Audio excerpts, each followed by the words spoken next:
Media में आजकल जबरदस्त पत्रकारिता की जा रही है, जिसके हाल ही में हुए दो इंसिडेंट्स मैं आपको बताती हूँ। पहला आईआईटी बाबा यानी अभय सिंह हाल ही में न्यूज नेशन चैनल के एक डिबेट शो में गए थे, लेकिन वहां उन्होंने हंगामा खड़ा कर दिया।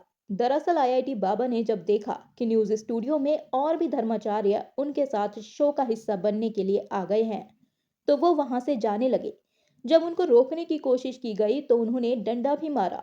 फिर पूरे स्टूडियो में कोहराम भी मचाया और हाथापाई तक की नौबत आ गई।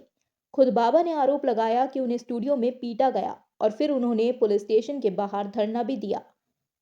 हालांकि कोई औपचारिक शिकायत दर्ज नहीं हुई और मामला बातचीत से सुलझा लिया गया। वहीं दूसरा इंसिडेंट अर्नब गोस्वामी के रिपब्लिक भारत की सेकंड कॉपी टाइम्स नाउ नव भारत में हुआ, जहां शो में गेस्ट मानवी तनेजा और एंकर की ऑन एयर लड़ाई हुई, गाली गलौज हुई। लाइव डिबेट में एंकर और गेस्ट दोनों एक दूसरे पर पर्सनल अटैक करने लगे। महिला एंकर ने कहा कि तेरी औकात क्या है वड़ा पाव बेचने वाली। महिला गेस्ट ने तुरंत काउंटर करते हुए कहा तो दुबई किसके साथ क्या करने गई थी। दोनों में हाथापाई भी हुई। अब सवाल ये है कि सब पहले से जानते हैं कि आईआईटी बाबा नकली है। उसे पहले भी फेक बाबाओं की लिस्ट में डाला जा चुका है।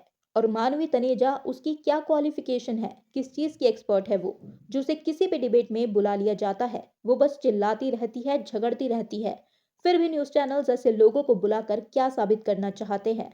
असल मुद्दों पर चर्चा करने के बजाय मीडिया टीआरपी के लिए इन जैसे कंट्रोवर्शियल लोगों को प्लेटफॉर्म देती है।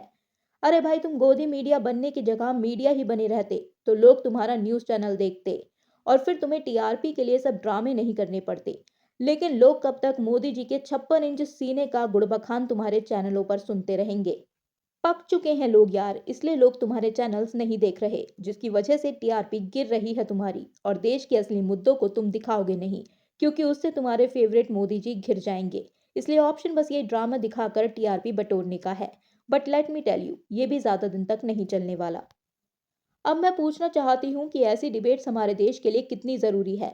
जब न्यूज चैनल्स ऐसे झगड़ों को परोस रहे हैं, तब असल मुद्दों पर कोई बात नहीं हो रही है। ललित मोदी इतना बड़ा स्कैम करके देश से भागकर दूसरी देश की नागरिकता ले लेता है। मणिपुर के मुख्यमंत्री इस्तीफा दे देते हैं। रोहन मेहता विदेश मंत्रालय में करप्शन और हैरेसमेंट के बारे में खुलासा करते हैं। देश के इतने बड़े मुद्दों पर कोई डिबेट नहीं, लेकिन डिबेट्स में बस हिंदू मुस्लिम मंदिर मस्जिद या ये सब ड्रामा चलता है।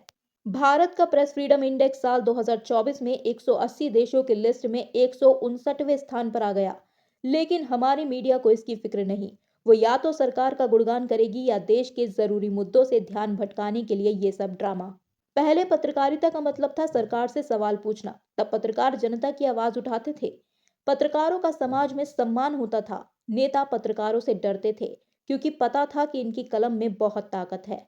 लेकिन आज के न्यूज एंकर एंटरटेनमेंट करने वाले मात्र एक जोकर बनकर रह गए हैं, या फिर नेताओं के चमचे। अब न्यूज चैनल जनता को जानकारी नहीं, मनोरंजन बेच रहे हैं।